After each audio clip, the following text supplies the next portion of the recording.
विक्रम और बेताल भाग 7। स्त्री का पति कौन। धर्मपुर नाम की एक नगरी थी। उसमें धर्मशील नाम को राजा राज करता था। उसके अंधक नाम का दीवान था। एक दिन दीवान ने कहा, महाराज, एक मंदिर बनवाकर देवी को बिठाकर पूजा की जाए तो बड़ा पुण्य मिलेगा। राजा ने ऐसा ही किया। एक दिन देवी ने प्रसन्न होकर उससे वर मांगने को कहा। राजा के कोई संतान नहीं थी। उसने देवी से पुत्र मांगा। देवी बोली, अच्छी बात है, तेरे बड़ा प्रतापी पुत्र प्राप्त होगा। कुछ दिन बाद राजा के एक लड़का हुआ। सारे नगर में बड़ी खुशी मनाई गई। एक दिन एक धोबी अपने मित्र के साथ उस नगर में आया। उसकी निगाह देवी के मंदिर में पड़ी।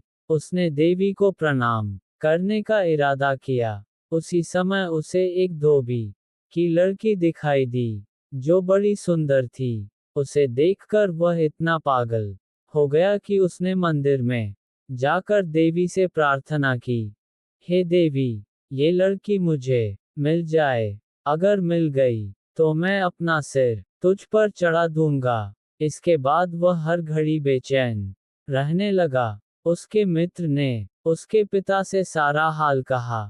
अपने बेटे की यह हालत देखकर वह लड़की के पिता के पास गया और उसके अनुरोध करने पर दोनों का विवाह हो गया। विवाह के कुछ दिन बाद लड़की के पिता यहाँ उत्सव हुआ।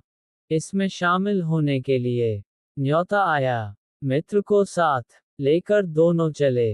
रास्ते में उसी देवी का मंदिर पड़ा तो लड़के को अपना वादा याद आ गया। उसने मित्र और स्त्री को थोड़ी देर रुकने को कहा और स्वयं जाकर देवी को प्रणाम कर के इतने जोर से तलवार मारी कि उसका सिर धड़ से अलग हो गया। देर हो जाने पर जब उसका मित्र मंदिर के अंदर गया तो देखता क्या है कि उसके मित्र का सिर धड़ से अलग पड़ा है। उसने सोचा कि ये दुनिया बड़ी बुरी है। कोई ये तो समझेगा नहीं कि इसने अपने आप शीश चढ़ाया है। सब यही कहेंगे कि इसकी सुंदर स्त्री को हड़पने के लिए मैंने इसकी गर्दन काट दी। इससे कहीं मर जाना अच्छा है। ये सोच उसने तलवार लेकर अपनी गर्दन उड़ा दी। उधर बाहर खड़ी खड़ी स्त्री हैरान हो गई तो वह मंदिर के भीतर गई। देखकर चकित रह गई।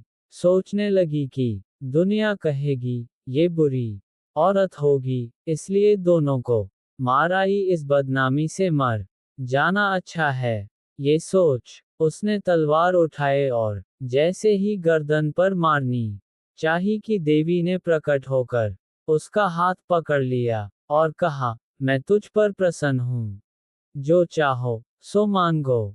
स्त्री बोली, हे देवी, इन दोनों को जिला दो। देवी ने कहा, अच्छा, तुम दोनों के सिर मिलाकर रख दो।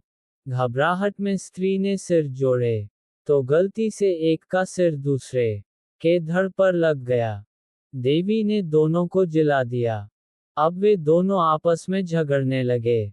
एक कहता था कि यह स्त्री मेरी है, दूसरा कहता मेरी। बेताल बोला, हे राजन, बताओ कि यह स्त्री किसकी हो। राजा ने कहा, नदियों में गंगा उत्तम है, पर्वतों में सुमेरु, वृक्षों में कल्प वृक्ष और अंगों में सिर, इसलिए शरीर पर पति का सिर लगा हो वही पति होना चाहिए। इतना सुनकर बेताल फिर पेड़ पर जा लटका। राजा उसे फिर लाया तो उसने 7वीं कहानी कही। आगे की कहानी सुनने के लिए नेक्स्ट वीडियो भाग 8 देखें।